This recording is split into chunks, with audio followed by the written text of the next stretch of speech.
자, 활성화 확산과 아이콘에 대한 이야기죠.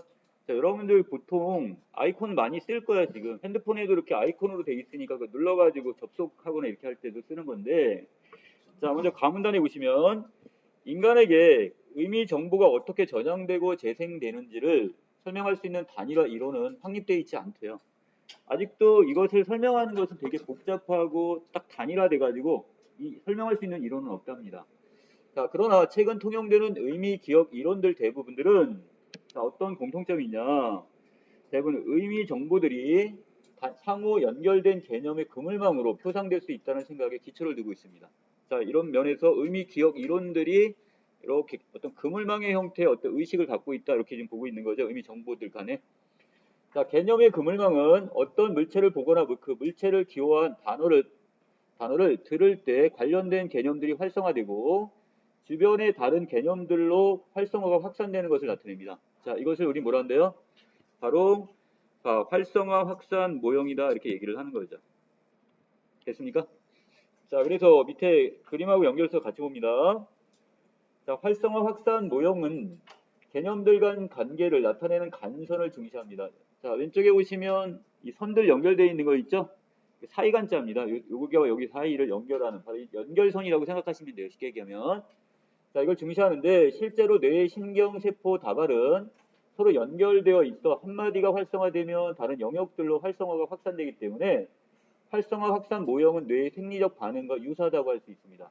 아까 우리 그 뇌의 신경세포 다발이 바로 뭐가 되는 거? 뉴런이라고 하죠. 자, 이런 것들이 아주 복잡하게 얽혀 있단 말이에요, 지금. 자, 그것과 같은 이런 상황인데, 자, 그림은 인간 기억의 일부가 연결망으로 표상되는 방식을 예시한 겁니다. 자, 그림에서 각각의 개념들에 해당하는 정점들을 연결하는 간선의 길이는 개념들 간의 의미 관련 정도를 상대적으로 나타낸 겁니다. 자, 이때 자, 미리 정리하고 갑니다. 어떤 길이가 좀 다르죠? 자, 이럴 때 그 모와 모 사이에 정점과 정점 사이의 거리가 가까울수록 두 개의 강도가 센 거예요. 연결의 어떤 강도가 센 거고요. 자, 멀리 떨어져 있다면 그 연결의 강도가 약하다고 보시면 됩니다. 이해되시나요? 자, 그래서 가령 버스가 소방차보다 더 전형적인 운송 도구라는 사실을 나타내는데 여러분들 학교 갈 때 소방차 타고 가는 사람은 없죠? 버스 보통 하면 우리가 버스 이렇게 아니면 승용차 얘기하잖아요. 생각하잖아요. 자, 그렇다면 자, 여기 왼쪽에 그림을 볼까요?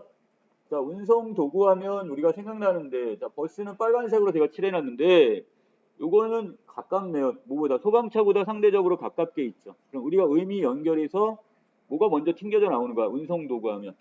자, 소방차보다는 이 초록색의 소방차보다는 버스를 더 먼저 연상을 하게 되는 거죠. 그게 먼저 활성화가 되는 거야. 쉽게 얘기하면. 자, 그래서 그 밑에 자, 여기서 그 버스와 그 다음에 여기는 운송 도구를 잇는 간선을 외려 소방차 운송 도구보다 더 짧게 그려놨다 이런 얘기를 하는 겁니다. 자, 이 확산 모형은 어떤 개념이 처리될 때 그 개념의 활성화 상태가 연결망의 간선을 따라 퍼져 나간다고 가정을 합니다. 자, 하나가 나오면 거기에서 다시 연상이 되고 연생이 되고 계속 활성화가 되는 거예요, 지금. 자, 그리고 확산은 퍼져 나감에 따라 점점 약해지고 약해진다고 가정을 해요. 자, 아까 첫 번째 부분에서 운송수단에서 버스로 갔어. 그러면 다시 버스에서 이것이 뭐 소방차나 뭐 다른 쪽으로 이렇게 연결이 되겠죠? 자, 그러면 자, 원래 처음에서부터 출발한 데서부터 멀리 다시 연상되고 연상될수록 의미 관계는 점점 멀어지는 거예요, 지금. 이해되셨죠? 자, 그 다음에 자, 그림과 같은 예를 들 경우 소방차라는 단어가 제시되면 소방차와 관계가 밀접한 빨강이나 불 같은 경우 개념은 강하게 활성화되지만 상대적으로 소방차와 관계가 가깝지 않은 석양이나 장미 같은 개념은 약하게 활성화가 일어날 겁니다. 자, 이 가정에 따르면 어떤 개념을 전형적으로 나타내는 구성 요소는 그렇지 않은 구성 요소보다 상위 범주나 하위 범주를 활성화시키는 속도도 빠르고 활성화시키는 정도도 강하게 됩니다. 자, 그래서 예를 들어 어떤 전형적 요소 있었죠. 아까 운송 도구하면 우리 수단하면 우리가 보통 버스를 연상을 한단 말이에요. 그게 바로 전형적인 구성 요소가 되는 거예요. 자, 그런데 그렇지 않은 경우 어떤 예를 소방차 같은 경우는 우리가 운송 도구하면 조금 멀잖아요, 거리가. 이런 경우는 오히려 어떻게 해요? 활성화 범주나 이것이 더 느려질 수밖에 없는 거예요. 그리고 첫 번째로 개념화의 활성화가 이루어진 다음에 두 번째, 세 번째로 활성화가 계속 연상해갖고 일어난다면 이때 첫 번째가 당연히 제일 뭐가 일어나고 강한 거고 그 다음에 두 번째가 강한 거고 세 번째가 약한 거고 이렇게 차근차근 가게 된다는 뜻이에요. 자, 또 어떤 자극이 주어졌을 때 기억되어 있는 모든 정보들에서 활성화가 일어나는 것이 아니라 그러니까 모든 게 다 여기서 머릿속에 다 나오면 큰일 나요. 이거 우리 머리 터져버려요. 자, 근데 어떻게 하냐?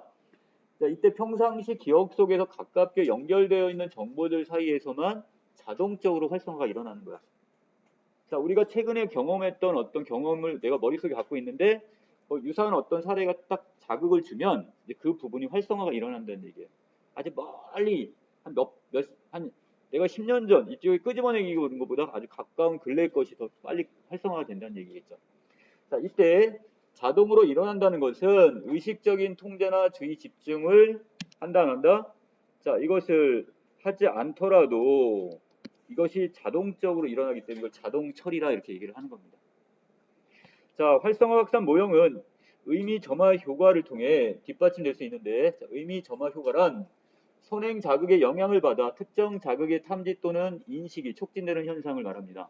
자, 이때 어른들하고 여기 지금 두 개를 구분해 놨네요. 어른들과 어린 아이인데 자, 어른들의 경우 실, 핀, 귀, 바느질 딱 주면 뭐가 연상이 돼요?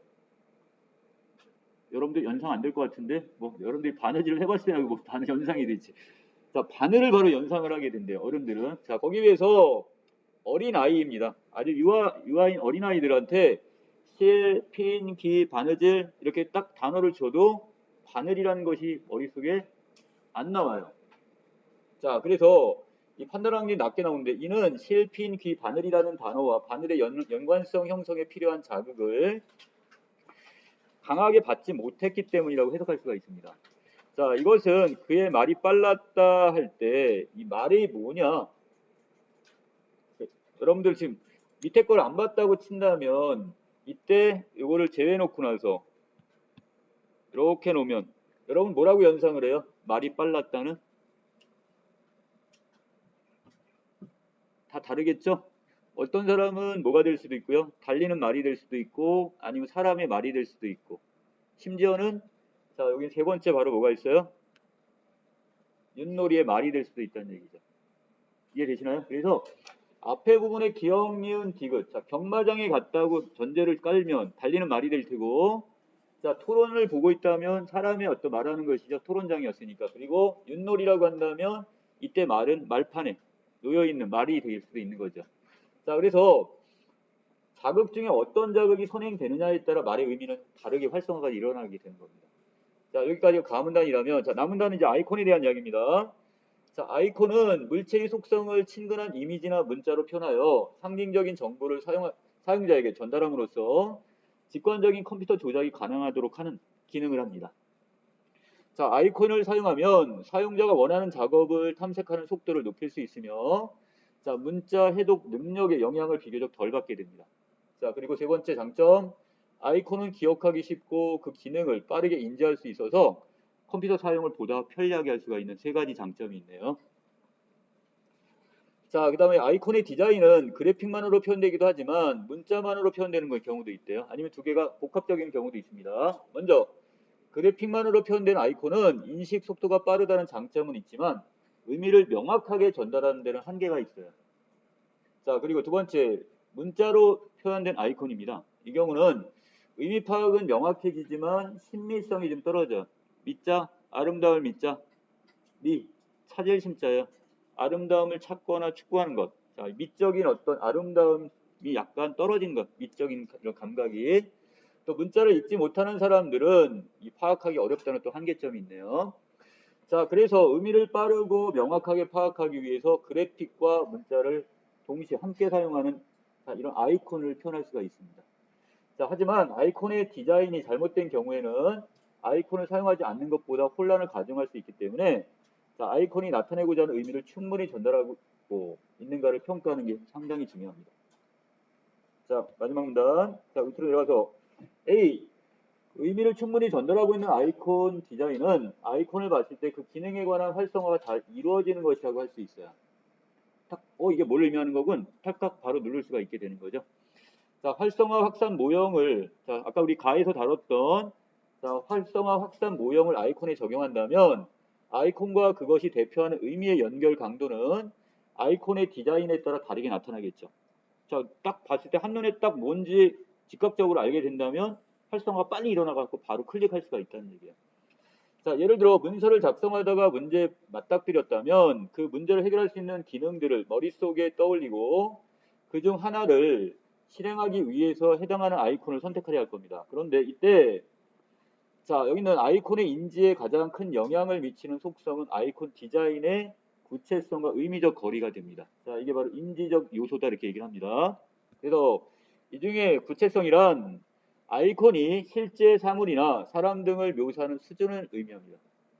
자, 그래서 우리가 점이나 선, 면, 색과 같은 걸로 어떤 기본적인 조형 요소로 대상을 단순화하거나 변형하는 추상적 아이콘은 구체적 아이콘보다 자, 기하학적으로 표현이 되겠죠. 이 기하학적이라는 것, 어떤 도형이나 공간적인 개념이니까 어떤 일정한 단순한 도형 형태로 지금 표현이 될 거예요.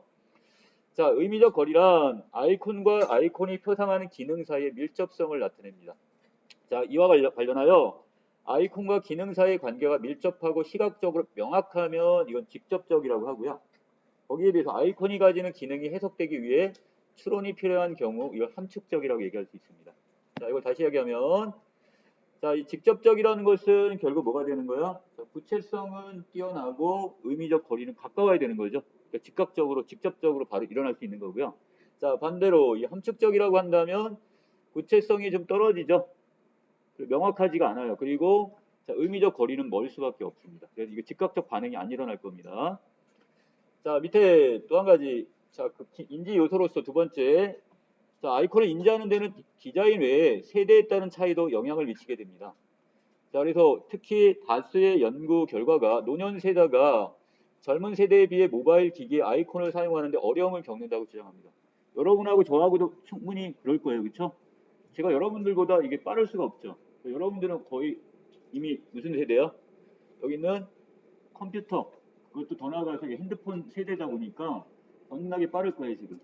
저 같은 경우 하는 거는 단순한 거 있죠. 뉴스밖에 안 보니까 아주 천천히 N 띄우는 네이버 이거만 누르면 딱 들어가는 그거만 하는 뉴스가 여러분들은 겁나게 빠르더라고요. 자, 그렇다면 최근의 연구 결과에 따르면 정보기술의 수용 시기와 특성에 따라 아이콘 인지 능력의 차이가 존재하는데 자, 여러분들과 같은 젊은 세대는 유아기부터 디지털을 접했기 때문에 아이콘을 사용하는 환경에 익숙하여 그 기능을 직접적으로 표현한 아이콘뿐만 아니라 함축적으로 표현한 아이콘을 식별하는 데도 상당히 빠릅니다. 자, 거기에 비해서 자, 노년 세대는 자, 저는 아니에요.